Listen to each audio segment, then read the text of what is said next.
একাত্তরে আমরা যা চেয়েছিলাম সেটা 54 বছরে অর্জিত হতে পারে নাই বিধায় একটা ফ্যাসিজম 15 বছর ধরে বাংলাদেশে চেপে বসেছিল বিধায়ী আরেকটি গণ অভ্যুত্থানের কিন্তু প্রয়োজন হয়েছিল। আমরা মনে করি না যে জাতীয় ঐক্য বিনষ্ট হয়েছে বা বিনষ্ট হওয়ার মতো আমরাও চাই না, বাট কিন্তু যদি আমরা যদি আমাদের গণ অভ্যুত্থানের আকাঙ্ক্ষা, আমাদের যে জনগণের যে সংস্কার এবং পরিবর্তনের আকাঙ্ক্ষা, সেই আকাঙ্ক্ষা থেকে কেউ সরে যায় তাহলে অবশ্যই তাদের সাথে আর ঐক্যের সুযোগ থাকবে। ক্ষমতায় যাওয়ার জন্য এক ধরনের নির্বাচনকে চাপিয়ে দেওয়া হচ্ছে, বিচার এবং সংস্কার প্রশ্নকে পাশ কাটিয়ে। অন্যদিকে ফ্যাসিস্ট শক্তির পুনর্বাসনের জন্য নানা ধরনের পায়তারা চলছে।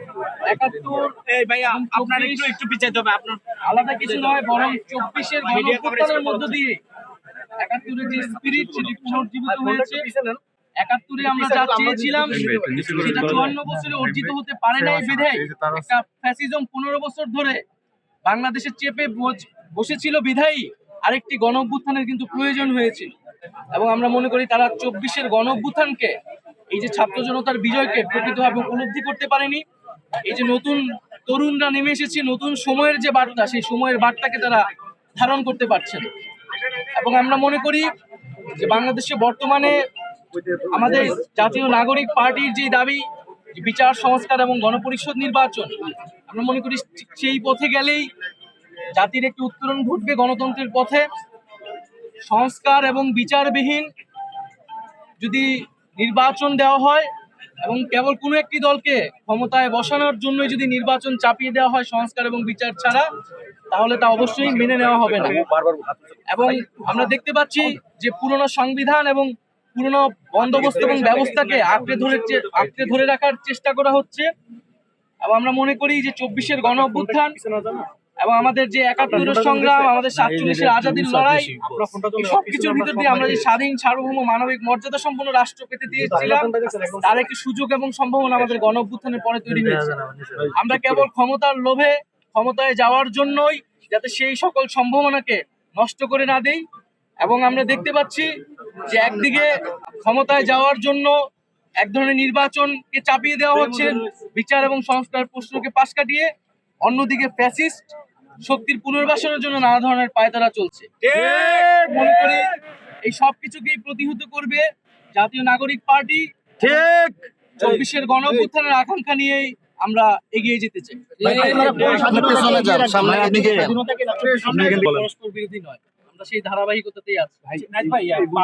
আগে এবং পরে দলগুলোর মধ্যে যে জাতীয় ঐক্যের সুযোগ এবং যে পাঠাতন তৈরি হয়েছিল, আমরা এখনো সেই পাঠাতনই আছি, কিন্তু এখন হয়তো বিভিন্ন দলের এজেন্ডা আলাদা হচ্ছে। কিন্তু আমরা যদি 24-এর গণ অভ্যুত্থানের আকাঙ্ক্ষাকে বাস্তবায়ন করতে চাই, দেশের স্বার্থকে আমরা রক্ষা করতে চাই, তাহলে আমরা এই একই পাঠাতনে থেকে আমাদের পরস্পর ভিন্ন মত, ভিন্ন লক্ষ্য থাকা সত্ত্বেও আমরা মনে করি সেই একই পাঠাতনে থেকেই আমাদেরকে সামনের দিনে এগোতে হবে। আমরা মনে করি না যে জাতীয় ঐক্য বিনষ্ট হয়েছে বা বিনষ্ট হওয়ার মতো আমরাও চাই না, বাট কিন্তু যদি আমরা যদি আমাদের গণ অভ্যুত্থানের আকাঙ্ক্ষা, আমাদের যে জনগণের যে সংস্কার এবং পরিবর্তনের আকাঙ্ক্ষা, সেই আকাঙ্ক্ষা থেকে কেউ সরে যায় তাহলে অবশ্যই তাদের সাথে আর ঐক্যের সুযোগ থাকবে। আজকে আমরা শ্রদ্ধা বলে স্মরণ করছি রক্তের বিনিময়ে আমরা একটা স্বাধীন দেশ পেয়েছিলাম।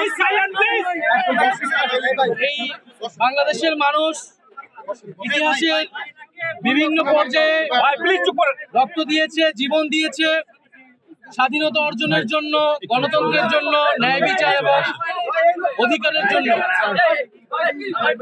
সেই উপনিবেশ বিরোধী সংগ্রাম থেকে আমাদের স্বাধীনতা সংগ্রাম এবং এর ধারাবাহিকতায় 2024 সালের গণ অভ্যুত্থান, আমরা মনে করি যে আমাদের যে স্বাধীনতা অর্জিত হয়েছে এবং বারবার যেটা বেহাত হয়েছে এবং আমরা বারবার রক্ত দিতে হয়েছে জনগণকে, আমাদের যাতে সামনের দিনগুলোতে আমাদের যাতে আর রক্ত দিতে না হয় জনগণের, এমনটাই আমাদের প্রত্যাশা। আজকের দিনে আমরা যে গণতন্ত্র, মানবিক মর্যাদা, সামাজিক ন্যায় বিচারের জন্য লড়াই করেছি যুগ যুগ ধরে, এবং 2024 সালেও আমাদেরকে ফ্যাসিবাদ বিরোধী আন্দোলনে লড়াই করতে হয়েছে, গণঅভ্যুত্থান করতে হয়েছে।